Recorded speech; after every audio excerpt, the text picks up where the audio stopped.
मक्खन निकालने के लिए, अगर उस पे दुनिया भर के धागे वागे कोई और दुनिया भर का कचरा लिपटा हुआ हो अगर मेरी मथानी पे, तो क्या मैं मंथन का कार्य कर पाऊंगा?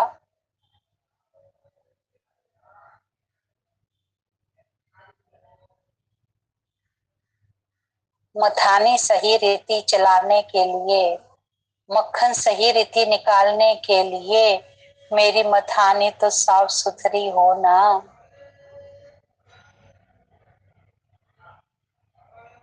हर रोज दही पिलोते हो, हर रोज मक्खन निकालते हो, चाहे हाथ से निकालते हो या मिक्सर से निकालते हो, लेकिन निकालते तो हो ना, तो वो साफ सुथरा होना चाहिए ना।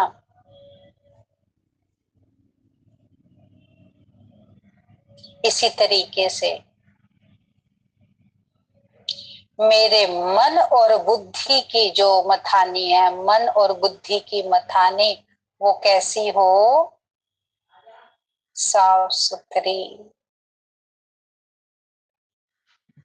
अगर जरा भी फालतू का धागा, रेल, कोई और कूड़ा कचरा इस पे लिपटेगा मन बुद्धि की मथाने पे, तो मंथन का कार्य जितना होना चाहिए उतना हो पाएगा क्या?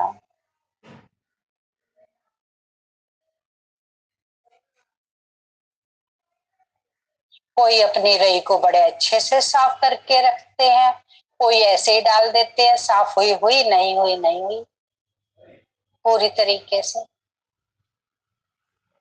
कोई इतनी साफ करके रखते हैं कि जैसे नई जैसी।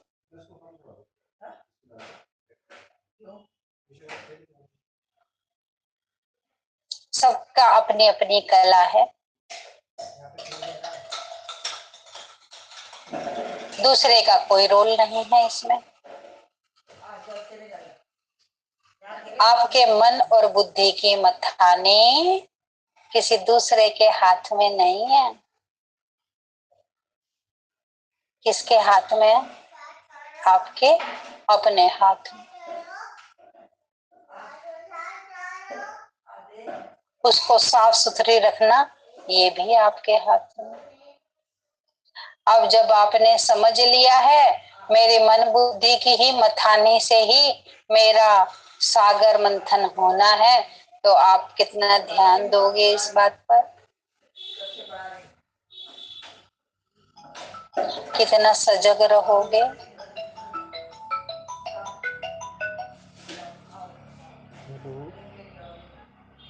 जो भी पॉइंट्स आप सोचते हो उस पर विचार करते हो, और जितना भी आप ध्यान अपना ध्यान लगाते हो, आप किसी दूसरे का नहीं अपना ही भला करते हो।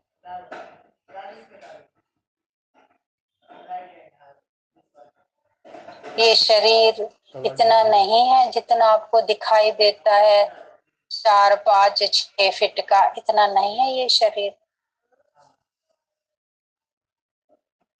जैसे कृष्ण में विराट दिखाई दिया, संपूर्ण ब्रह्मांड समाया हुआ दिखाई दिया कृष्ण में, बस आप मान लो ऐसा ही ब्रह्मांड आपके भीतर भी है, लेकिन वो लुप्त है, दबा पड़ा है नीचे, कूड़ा करकट के नीचे। आपने मंथन कर करके अपने ब्रह्मांड को जागृत करना है।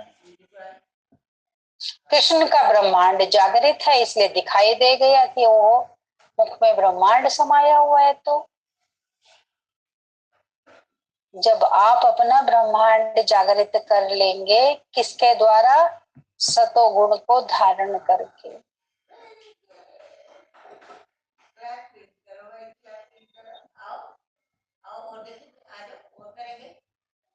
और दोबारा से डाल देंगे सतोगुण की कौन कौन सी भी बातें हैं, दोबारा फिर डाल देंगे कि सतोगुण में क्या क्या आता है। वो सतोगुण की बातों को अपने भीतर उनको जांच करो, क्या है और क्या धारण करनी है। अभी रजो में हो, तमो में तो हो नहीं, रजो में हो।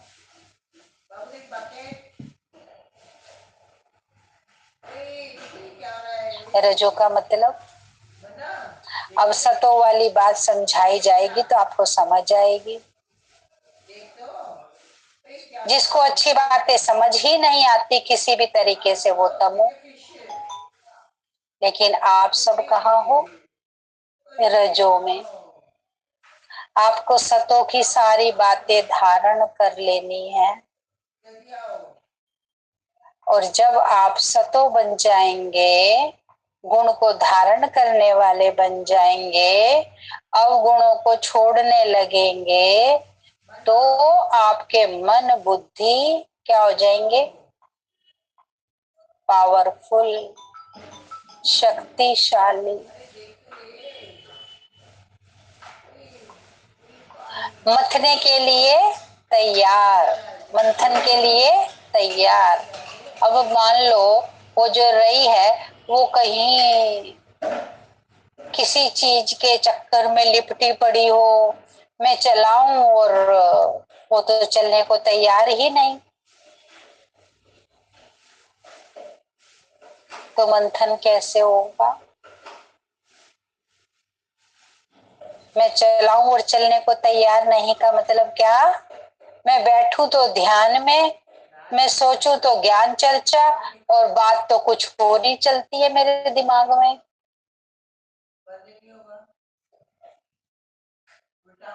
बैठा तो मैं ध्यान के लिए था, मैं ज्ञान चिंतन के लिए था, लेकिन मैं पहुंच तो कहीं और ही गया।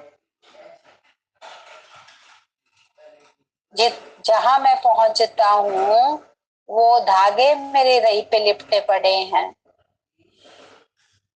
वो धागे मेरी मथानी पे लिपटे पड़े हैं, और वो धागों के लिपटने की वजह से मेरा जो मंथन का कार्य होना चाहिए वो होता ही नहीं है। समझ आई?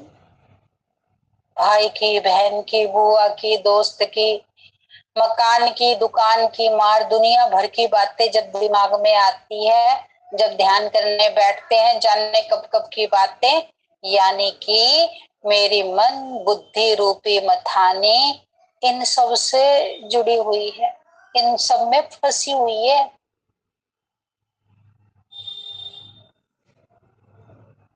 समझ आई?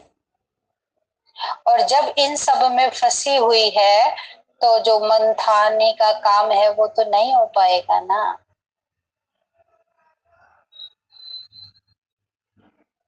मथानी अपना कार्य सुचारू रूप से कर सके, उसके लिए मुझे इन फालतू बातों की डोर से मुक्त होना पड़ेगा। तब निकल के आएगा। मिट्टी मिट्टी अलग और शुद्ध जल अलग। तब मैं अपने पूर्व जन्म में पहुंच पाऊंगा। तब मेरे साथ जो भी कुछ हो रखा है, जो भी कारण से कुछ भी घटना घटी है मेरे जन्मों में, इतने सारे जन्मों में, उन बातों से मैं मुक्त हो पाऊंगा। अब जब मैं अपने मन और बुद्धि को साफ सुथरा रखूंगा,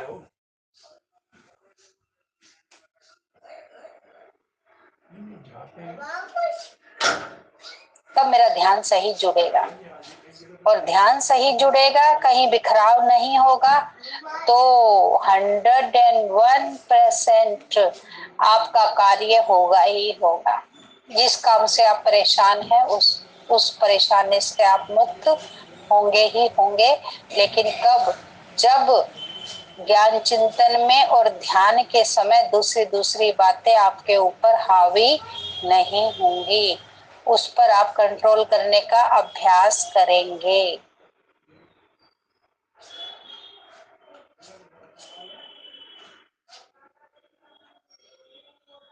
अगर कोई और बातें आपके दिमाग में आती है ध्यान के समय, मथाने का काम मंथन का नहीं चल रहा, मथाने कहीं और दिशा में चली गई,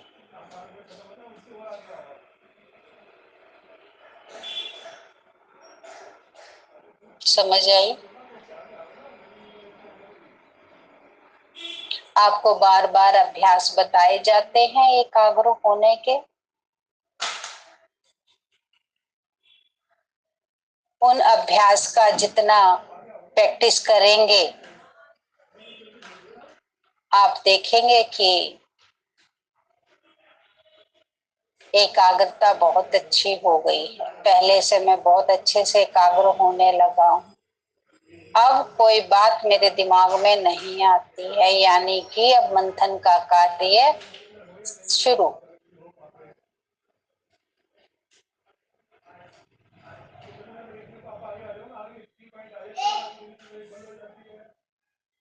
तभी आप गहरे से गहरे जा सकते हो।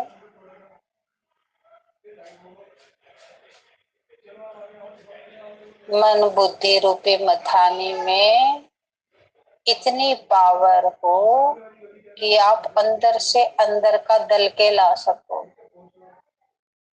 सारी दलदल अंदर है, बाहर कुछ नहीं है। बचपन में ही दोहा पढ़ लिया था, बुरा जो देखन में चला बुरा ना मिलिया कोई, जब मन देखा आपना तो मुझसे बुरा ना कोई। कबीर ने ये बात समझ के ये बात कही। जिसने समझ ली उसने कह डाली। मुझे समझने तक पहुंचना है। मुझे इस बात को सिद्ध करके बताना है। क्या सारी दलदल मेरे भीतर है और इस दल से मुझे स्वयं ही स्वयं से मुक्त हो।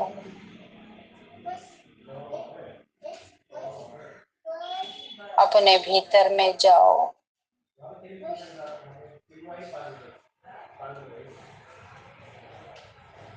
मन और बुद्धि एकाग्र।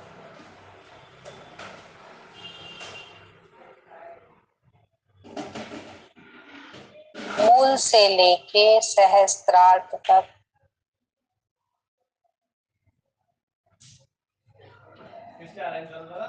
एक ऊर्जा। मूल से लेके सहस्त्रार्थ तक ये मेरा कुआं है, ये मेरा सागर है। मूल से सहस्त्रार्थ तक का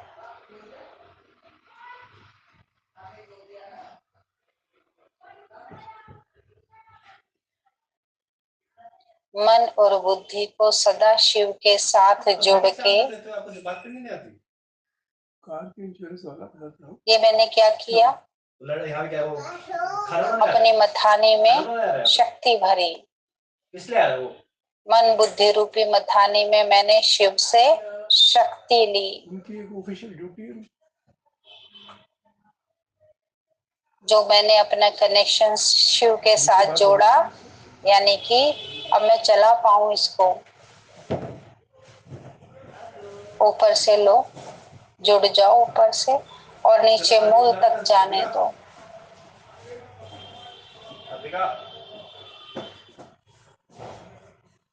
मेरे सातों चक्रों में शिव की ऊर्जा इस कदर फिरे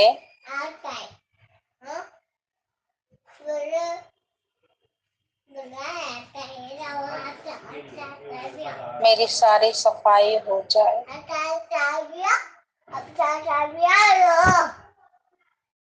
तन की, मन की, धन की, जन की सब प्रॉब्लम भीतर है। और जब आप सफाई करने में लगोगे तो पहले तो कीचड़ कीचड़ बाहर आएगा। जब बोरिंग करते हैं तो क्या आता है, पहले कीचड़, फिर मटमैला पानी, फिर शुद्ध पानी। पहली बार में ये तो नहीं कह देते ना कि ये कहाँ से कीचड़ आया इतना सारा। शुद्ध पानी तो आया ही नहीं, कीचड़ कीचड़ आ गई, ये तो नहीं कह देते हो ना। उस बारे में जानते हो कि पहले कीचड़ निकलेगी, फिर मटमैला पानी आएगा, फिर शुद्ध पानी आएगा। इसी तरीके से घबराओ मत, ये क्या हो रहा है मेरे साथ। जितनी कीचड़ भीतर पड़ी है उतनी बाहर आएगी, उससे घबराओ मत। सर दर्द, पेट दर्द, पैर दर्द, कमर दर्द या घबराहट कुछ भी हो, ये अंदर की कीचड़ बाहर आ गई। और ही बल्कि खुश हो। अच्छा, सागर मंथन का कार्य शुरू हो गया, जो कीचड़ बाहर निकल रही है, और खुशी मनाओ इस बात की कि बीमारी बाहर आ रही है।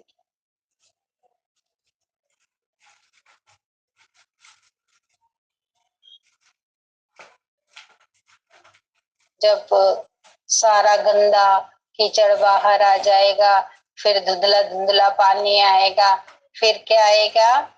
शुद्ध।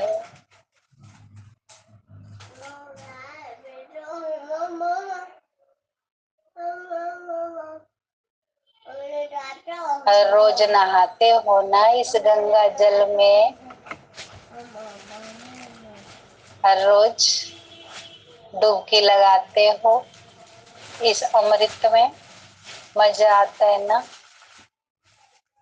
और जब ये गंगा जल आपके भीतर से निकलने लगेगा तो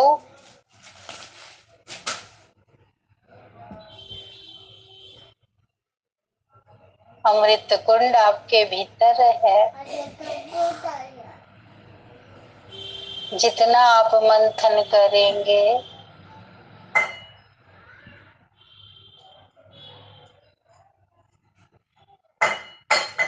आपके भीतर से अमृत छलकने लगेगा, जिस अमृत में आप स्वयं भी और भी सब अमृत पी के क्या बन जाएंगे? अमर। पहले क्या निकला था? विष, वो पिया भोलेनाथ ने विष, फिर निकला अमृत, जो देवताओं ने पिया, तो अमृत पीकर देवता अमर हो गए। ये वाली बात सच्ची है, वो कहानी कथा को सच्ची ना मान लेना, ये वाली बात सच्ची है। मेरा निकला हुआ जहर तो मेरा भोलानाथ पी लेगा।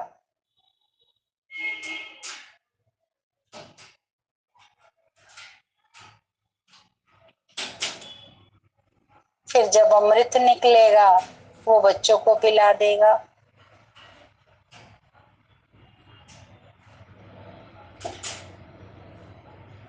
सारी विधि समझ आ गई।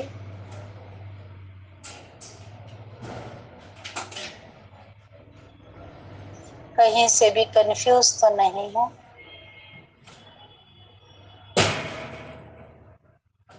जब विधि समझ आ गई है तो कार्य में जुट जाओ।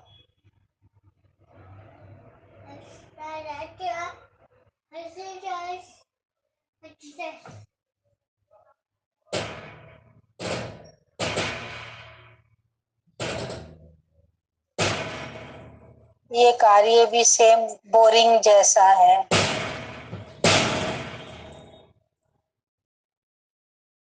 बोरिंग करके जैसे मीठा पानी निकालते हैं,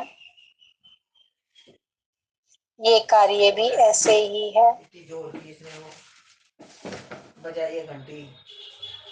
जब मेरे भीतर से अमृत निकलना शुरू होगा तभी मेरी जन्म जन्म की पीड़ा, तभी मेरी जन्म जन्म की प्यास, मेरा जन्म जन्म का भटकाव,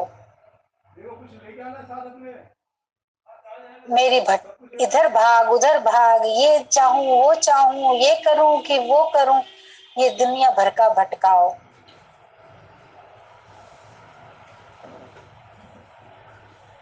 जब मेरे भीतर से अमृत निकलेगा तो मेरा भटकाव समाप्त हो जाएगा। भटकने में समय लगाने की बजाय मंथन में समय लगाऊं।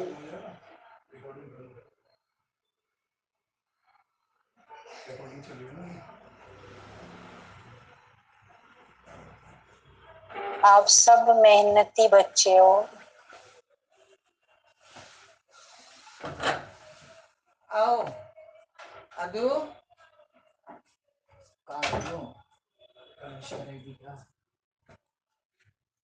कोई भी मेहनत करने में पीछे हटने वाला नहीं है।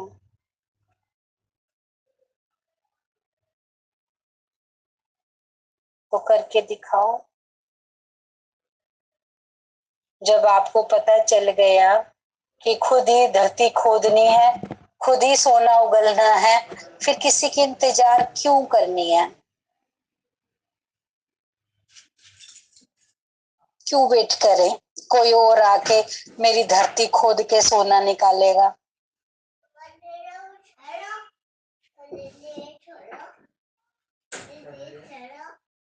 नहीं तो कौन जाना? आप कौन जाना? हम तो सब जाएंगे। 2 घंटे खुदाई करो, 10 घंटे खुदाई करो, जितनी खुदाई करोगे उतना ही सोना बाहर आएगा, उतनी ही सुंदर फसल लहला कर आएगी। कौन सी फसल? श्रेष्ठ कर्मों की, श्रेष्ठ कर्मों की श्रेष्ठ फसल उतनी लहला के आएगी जितना ध्यान से खुदाई करोगे।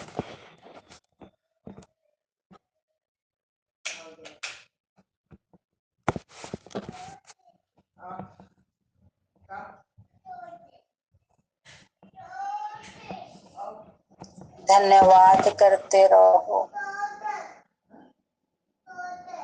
सुप्रीम पावर का, और सोचो साथ के साथ, साथ के साथ सोचो भी, जहर तो फैलाने का काम, भरने का काम मैंने किया और पियोगे तुम।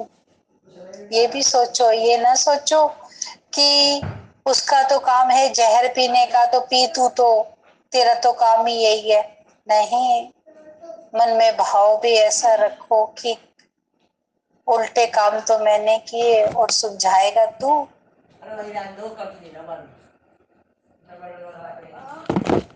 और ही मालिक के ऊपर आपको रहम आना चाहिए कि मेरे मालिक, मेरे बिगड़े काम को सुधारने के लिए तू आगे आया। बाय करो, बाय बाय। जाने अनजाने मैंने पता नहीं क्या क्या बिगाड़ कर दिए। अब और एक एक कदम बहुत संभाल कर रखूंगा।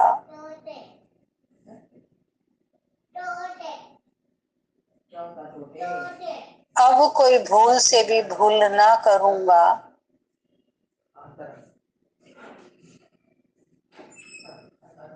जिसका आगे खामियाजा भुगतना पड़े।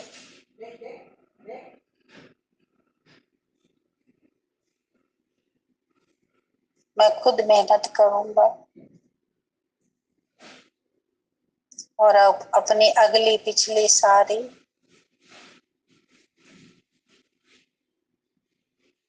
बातों से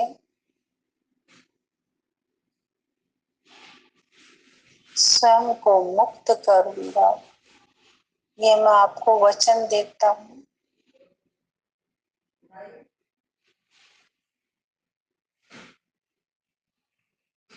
सच्चे दिल पर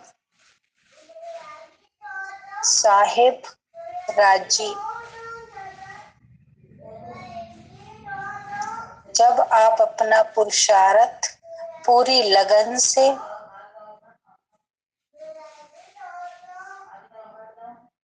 पूरी मेहनत से और पूरी निष्ठा से करते हो, जब आप अपने पुरुषार्थ में एकाग्र चित्त हो जाते हो, एक तरफ बुद्धि कर लेते हो,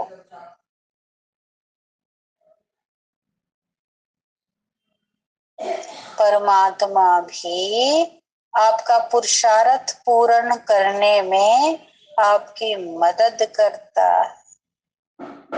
जब आप पूर्ण मनोयोग से अपने पुरुषार्थ को करने में लग जाते हो।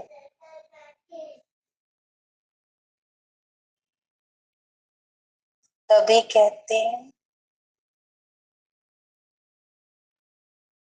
जो अपनी मदद खुद करता है भगवान भी उनकी मदद करते। ये बात ऐसे फिट होगी कि आप अपना पुरुषार्थ करो ईमानदारी से, वो अपना काम करेगा।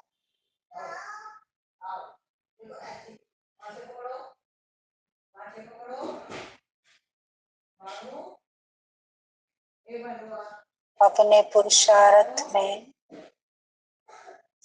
जरा भी कट्टुकट मत करो।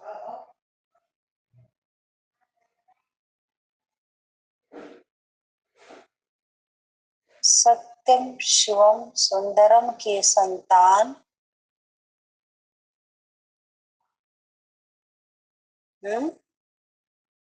किसके संतान हो? सत्यम शिवम सुंदरम की।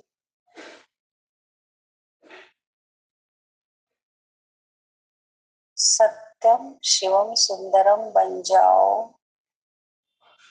जैसा बाप वैसा बच्चा।